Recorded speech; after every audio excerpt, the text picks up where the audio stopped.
This is the all-new Volkswagen Golf GTI TCR. Now the name TCR comes from touring car racing, which is a race series that Volkswagen competes in very successfully. And the racing car has actually inspired the look and feel of this thing here. The idea is that it's a Golf GTI for people who like to go on track. But the question I have is it the ultimate hot golf? Well, we're going to find out. Let's start this review by talking about the TCR's design. So it's effectively just like a normal GTI, but with some extra bits added to it to make it a touch more racy, such as this front splitter here. It also has some unique alloy wheels. You get 18s as standard, but this one is riding on the optional 19s, then this nice matte black paint. Speaking of which, the TCR gets its own unique colour, this matte grey paint. You don't have to have it, you can have some other colours as well, but I think it looks really nice in this. The car I have here does have the optional carbon fibre door mirrors. Don't know if I'd go for those. I'm not sure about this either. The decals, which are inspired by the TCR race car, which you might be able to hear just in the background. Fortunately, you can delete them because it looks a little bit like the car has freckles, a bit like I've got freckles. Lower down, you have these sticky out side skirts, once again make it look a bit more racy, as does this extra little spoiler on top of the normal spoiler. The thing that really stands out though is this, the rear diffuser. This is really very race car-y. I like the look of that.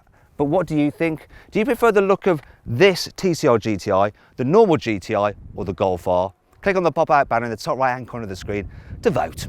You can get the TCR as a 3-door or as a slightly more practical 5-door, and it's pretty much business as usual inside too. As with the normal GTI, you get a large infotainment screen, you get digital dials, there's aluminium pedals, there's red flashes about the place, and stitching here and here. You sit nice and low, and the driving position is spot on for a sporty car. The seats are pretty much the same as in the normal GTI, but they have a different fabric and pattern on them, which is interesting. While the steering wheel is unique to the TCR as well, because it has this centre mark there. So yeah, you fit in when you're on a track day. It's important, that. What's most important though is what this GTI is packing under its bonnet. The GTI TCR's engine has 2 litres and a turbocharger. It gets 290 horsepower, 380 newton meters, and can do 0 to 60 in 5.6 seconds. Yeah, I was just reading it off there. I'm not very good at remembering stuff. One thing I can remember though is to always test a manufacturer's acceleration claims. Right, I want to see how quick this thing is. So I've got everything in its sportiest setting. I've got my timing gear up here. I'm just going to launch it. Here we go. A bit of wheel spin, a lot of wheel spin. That's the problem with front wheel drive. Come on, car, come on, come on. That is 100. Let's see what we get. Right. Ooh, not bad. So 0 to 60, supposed to do it in 5.6 seconds.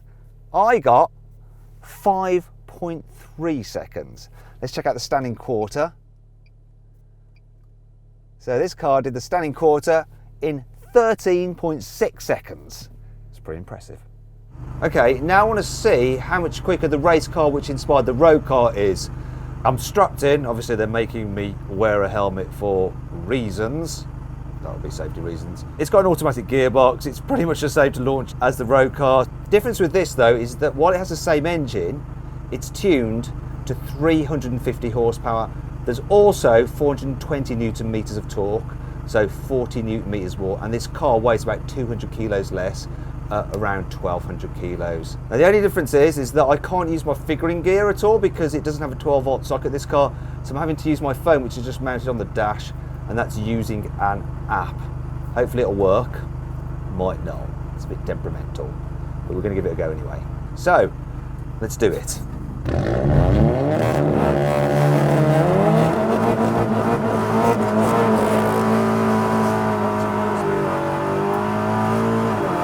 That wasn't a good start at all. There we go. What did we do? Standing quarter wasn't very good at all. I did it in 13 seconds, and 0 to 60, well, that was a problem because I was just spinning the wheels. Yeah, it did it in 6 seconds. Looks like I better stick to road cars rather than race cars, which brings me on to 5 cool things about this souped-up Golf. As with the GTI Performance, you get an electronically controlled limited slip differential for better corner exiting traction. You get the same size front brake disc as on a Golf R. They're cross-drilled for improved ventilation. They also have alloy centres to keep the weight down, and you have performance brake pads. Unlike the normal GTI, when you turn the stability control off, it does actually fully disengage, so you can make things get a little bit leery. It has a slightly freer flowing exhaust over the normal GTI, which does pass the carwow stick of truth. If you have the adaptive suspension, it's 5mm lower than the adaptive suspension on the normal GTI Performance, plus the suspension is ever so slightly stiffer in every single one of its settings. However, not everything about this car is great. Here's 5 things which are annoying. The TCR comes with a 7-speed automatic dual-clutch gearbox as standard, which is good, unless you'd rather have a manual, and then you just can't get one. You can get an option pack which removes the speed limiter, and it takes the top speed from 155 miles an hour to 162 miles an hour. Wait a minute, that's only an increase of 7 miles an hour, which is less than I can run. Doesn't the car look good with this contrasting black roof? Unfortunately, if you want it, and you probably will, Volkswagen will charge you extra for it. Annoyingly for a track-based car, the automatic gearbox will change up in manual mode even if you don't want it to. As soon as it hits the red line, there you go. I have no say in the matter. This TCR GTI will cost around £34,000, which means you can have a Golf R with 4-wheel drive for £2 more. I think I'll probably go for the Golf R. Speaking of which, click on the pop-out banner just up there in the top right-hand corner of the screen, or on the link below the video to go to carwow. There you can try out our configurator and you can build your ideal car, a GTI, Golf R, whatever you want. Check all the different boxes and options, and you'll get some offers back from dealers to see how much you can save on one. One thing the TCR does have over the R though is heritage. Let's go on a magical history tour of the Golf GTI.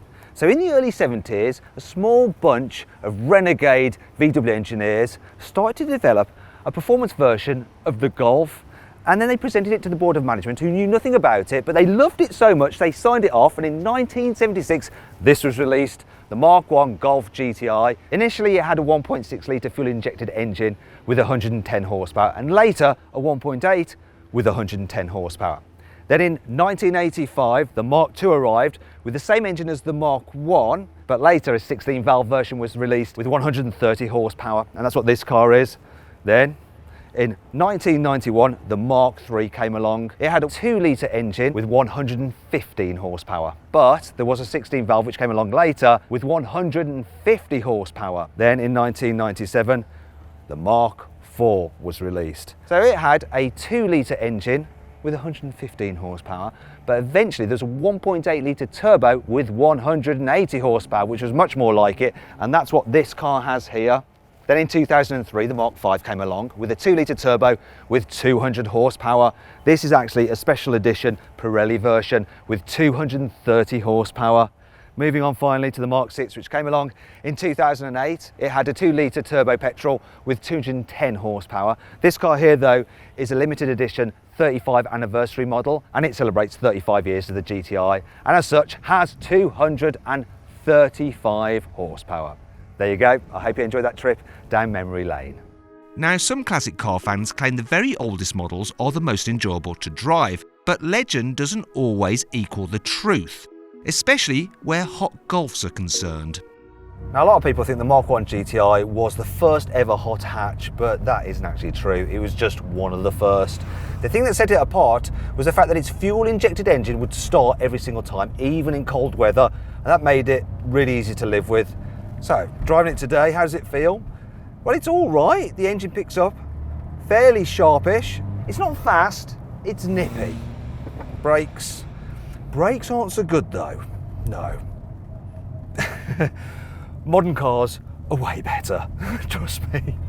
The fact is, the current Mark VII is without doubt the best and most fun GTI to drive. So how does this new TCR measure up?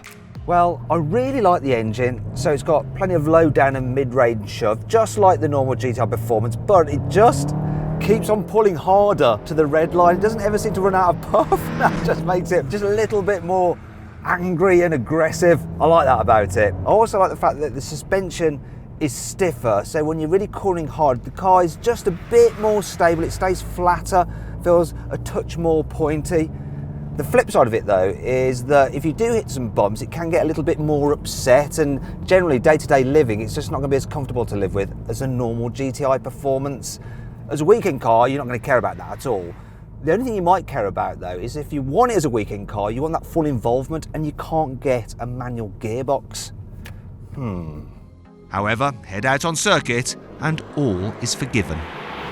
Oh yeah, out here on track, the TCR is really starting to make sense. So feeling the benefit of that stiffer suspension, the bigger brakes, really does help slow the car, and you can feel it moving around underneath you. And when you compare it to something like the Golf R, yeah, 100 kilograms lighter, which makes a difference, makes it more agile. And as you've only got 2 driven wheels, it's just a little bit more flighty, a little bit more leery. That said though, this electronic diff, it really does hook up and chuck you out the corners. This is a fairly decent track car, this is. It's not as sharp as a Honda Civic Type R, but when you're driving to your track day, you don't look like a complete nutter idiot.